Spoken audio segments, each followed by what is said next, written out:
Çox məsuliyyətli, çox önəmli tədbirlərdən biri də olub Nadir Qafarzadənin oğlunun toyu. Vay. Deməli, getmişəm qonşu kanalların birisində qonağam və Nadir də telefonla qatılır, söhbət eləyir və mən millət qarşısında ona deyirəm ki, ay Nadir, sənin övladının toyudur, mütləq olacam. Neyse, həmən gündə 1-3-4 dənə başqa tədbirim var idi, özü də tez oyanmışdım. Yoruldum o 3 dənə tədbirdən, qayıtdım evə, gəldim, başımı qoydum yatmağa.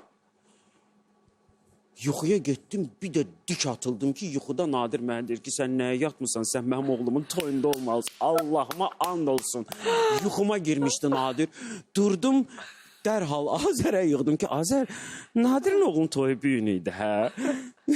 Görürəm ki, o da təlaşa düşüb ki, hə? Dedim, gəl gedək, sonra biabır olarıq. Getdim, çatdırdım vaxtında. Bəli.